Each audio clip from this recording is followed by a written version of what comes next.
Salaamaaleykum, ñu ngi leen di nuyu di leen ziar di leen bëggee bu baax a baax. Ravi de vous retrouver encore une fois sur votre chaîne A2S Pro avec un immense plaisir. Continuez leen di abonné ngeen bës cloche de notification bi su ko defee bépp vidéo bu ñu dugal ngeen mën ko am à temps réel. Bu leen fàtte di aimer vidéo bi di ko partager waaye tamit di commenter. Comme on a l'habitude de le faire ñu wax sur ce qui concerne l'actualité politique sénégalaise, wax ci mbiru dialogue bi nga xam ne Macky Sall woote na ko. Ma jàpp ne dialogue li ko njëkk a lijjanti mooy la constitution, les lois. Loolu moo njëkk a lijjanti dialogue bi maanaam Sénégal lu ñuy dialogue dafa amul. Gis nga Macky Sall bi ñu ko falee président bu respecté woon li nekk ci constitution bi, respecté loi yi, respecté droit wu doomi aadama yi, respecté opposition bi, moom ay limitam mu respecté ko, opposition bi tamit def pareil, ci jàmm rek la ñuy nekk. On n'a pas besoin de dialoguer parce que dafa yomb trop ñu def le président jox la tous les pouvoirs. Xam nga président africain yi moom dañuy am doole, tous les pouvoirs yaa koy dajale ci sa loxo bi. Dañuy wax naan ay séparation de pouvoir dafa am ay pouvoir exécutif, pouvoir législatif, pouvoir judiciaire. Fekk loolu ay wax la rek, théorie la mais nekkul lu ñuy pratiquer quoi. Mais ki nga xam ne moo nekk exécutif moom mooy gérer pouvoir yëpp, am tous les pouvoirs. Su tombeek mu nekk baadoola comme Macky Sall nag day def yëfu baadoola. Parce que am na ñoo xamante ni maanaam boo leen joxee nguur rek dañuy bew te Macky Sall ci genre yooyu la bokk. Macky Sall ne respecte pas l'opposition, Macky Sall ne respecte pas les Sénégalais. Macky Sall ñi mu nekkal sax ñi faral ko sax respecté wu leen, joxu leen cër donte dina leen protéger. Xam nga jàpp na ne ñooñu rek ñoom ñooy ay Sénégalais parce que dafa xaaj Sénégal daf ko ñaar, Sénégal gi ànd ak moom ak gi àndut ak moom, waaye joxu leen sax cër. Donc réew boo ko yoree ñu jox la ko te yow nit ñi bu ñu la voté lu toon mënoo nekk président. Réew mi bu nekkutoon république amutoon démocratie tamit yow mënoo nekk président ba àdduna di tukki. Sur cette base dañ la joxee réew mi nga ñëw nag di jalgati charte yi, di jalgati constitution bi nga xam ne moo ñu boole, di jalgati principe bu république ah, war a consolider la démocratie, consolider woo ko, di def lu la neex, di jàpp ay nit di tëj, di leen xañ seen ay droit, di leen jiñ ay rebelle, di leen jiñ ay force spéciale, ay commando ah, ay terroriste, di def lu la neex. Bu élection jotee nga dem ci code électoral bi tere ay nit pour ñu bokk ci élection yi, def ay dispositifs yoo xamante ni nit ki pour mu bokk problème la. Nit ñi bu ñu waree jot seen carte d'identité ak seen carte électeur nga ne doo leen ko jox, di leen sonal, di def lu la neex, di xañ opposition bi seen ak seen yelleef. Bu ñu bëggee manifester nga ne leen du ngeen fi manifester. Léegi nag nga def sa ay conneries ba mu neex la. Constitution bi wax ne nul ne peut exercer plus de 2 mandats consécutifs. Gannaaw bi nga xamante ni yow yaa ko ci def en mars 2016 bind ko ci sa livre, wax ko ci rencontre solennelle yëpp, wax ko devant le président Kaboré na asamaan si dafa mel ni dafa jékki-jékki rek di taw te xiinul parce que nit ñi dañuy wax waxu 3e mandat. Nga dem wër ci sëriñ yi wax leen ko, wax ko fépp, même boo ko waxutoon sax tam nekk ci constitution bi rek jeex na. Nga jékki-jékki bëgg a génnaat ci loolu noonu, jël ay nit rendre leen inéligible muy Khalifa Sall ak Karim Wade, jël ay nit recalé leen ci parrainage boo xam ne baaxul. Cour de justice de la CEDEAO nee na parrainage baaxul, nga ne doo ko dindi. Yow respecté woo dara ba pare toog ba mu neex la mel ni da nga bëgg a nekk candidat te amoo ci droit, nga ne léegi ñëw leen dialoguer, di chantage nit ñi, jàpp leader jàpp ay membre Pastef ah, ba pare ñoom Karim Wade ak ñoom Khalifa Sall nga téye leen ci poñ, ñëw leen dialogue su ngeen bëggee nekk candidat. Mel ni yow daal yow yaa moom Sénégal wala nekk président moom daf lay permettre nga am tous les prérogatives ba lépp loo xamante ni yow bëgg nga ko def ci sa bànneexu bakkan nga def ko. Mais lan la ñuy dialoguer? Si dialogue waru fee am. Man daal conseil bi may jox waa F24 nga xam ne dafa boole toutes les forces vives de la nation,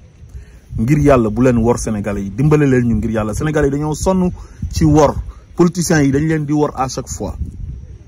Taxaw leen ngeen wax ne dialogue wuñ te Macky Sall amoo droit nekk candidat doo fi nekkee candidat.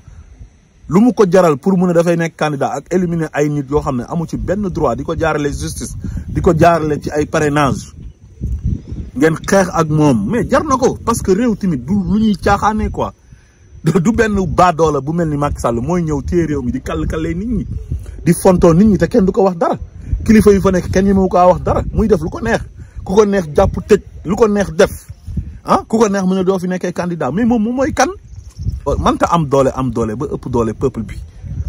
F24 nañu jóg taxaw au peuple bi ñu jàppale leen ñu faire face à Macky Sall ne ko doo fi am 3e candidature doo fi nekkee candidat maanaam te élection dafay am par force te yow doo ci bokk lu mu laaj ñu def ko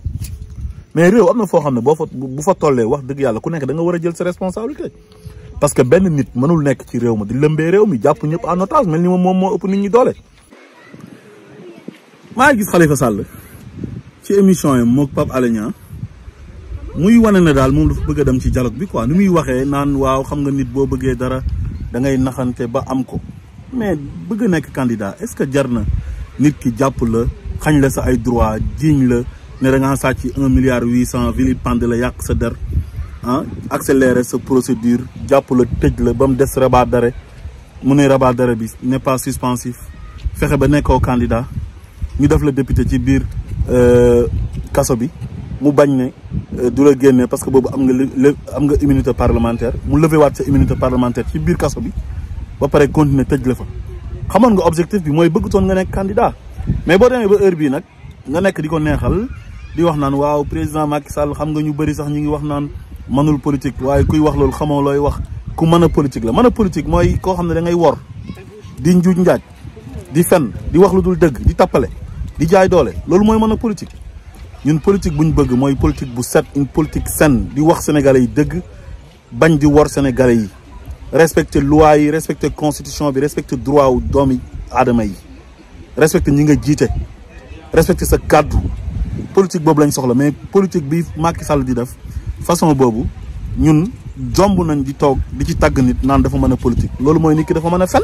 mooy nit ki dafa mën a wor mooy nit ki dafa mën a wax lu dul dëgg mooy nit ki day toroxal ay nit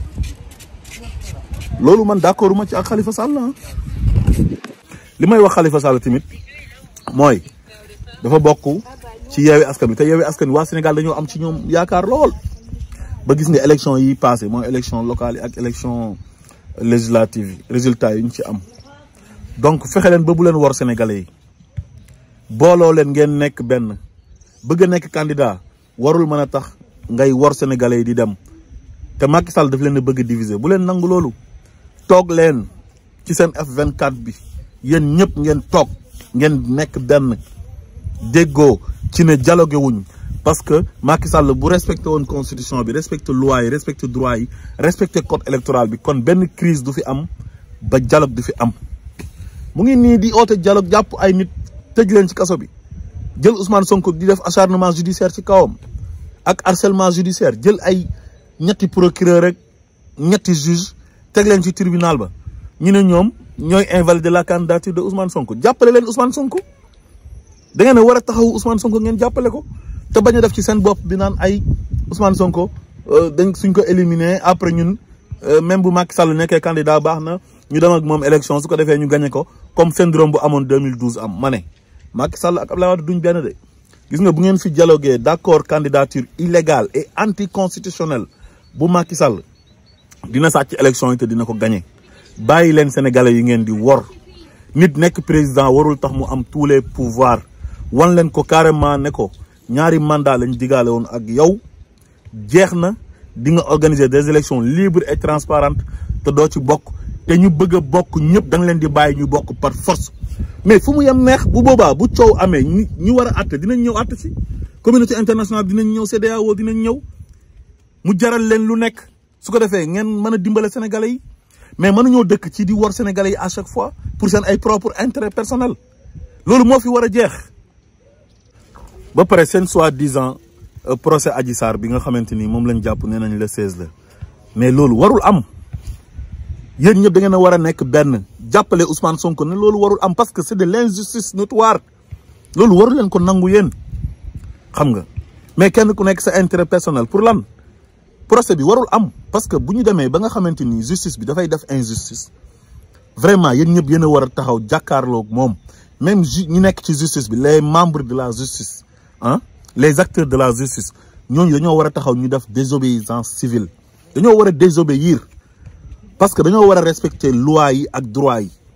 certificat médical mënul wax ne viol amul ba pare nga ne yow nit ki di nga ko yóbbu chambre criminelle nga sant ko sa doyen des juges maa xam jàll mu la ciy jàppale mais loolu warul am ki nga xamanteni mom lañ jiñ viol mom dam na indi ay preuve te wartoon indi ay preuve indi na enquête interne de la gendarmerie ki nga xamne mom lañ utiliser daf ko arme sexuelle contre le président Ousmane Sonko muy Adji Sarr def na ay vidéo ak Baye Mbaye MC wax ne mom kenn mësu kaa violé sequt ak Ousmane Sonko dara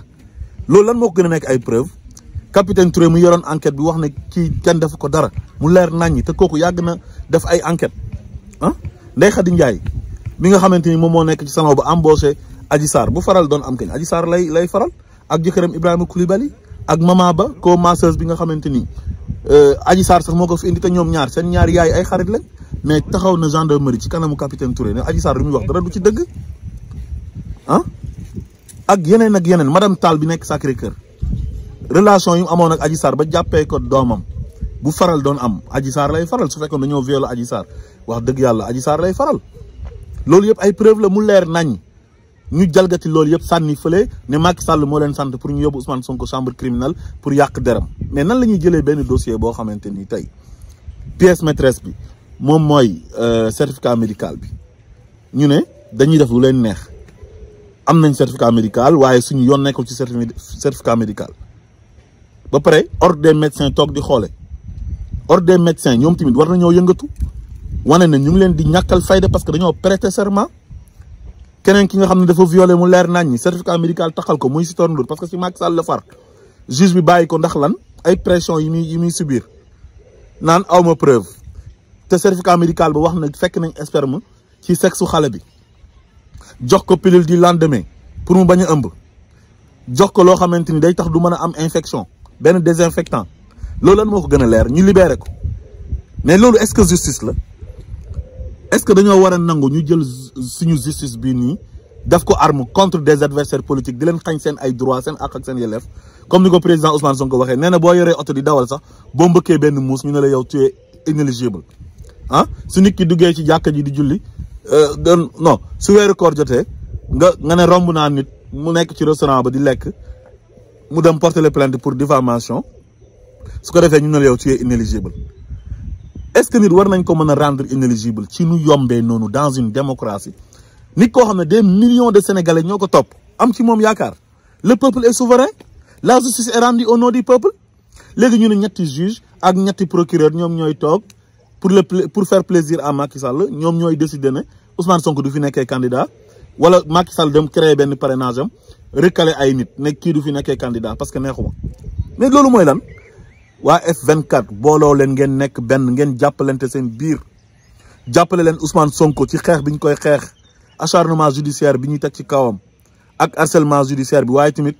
ngeen wax ne du ngeen dem ci dialogue te Macky Sall amul droit nekk candidat te amul dara lu ngeen di négocier ak moom lu dul mu organiser des élections libres et transparentes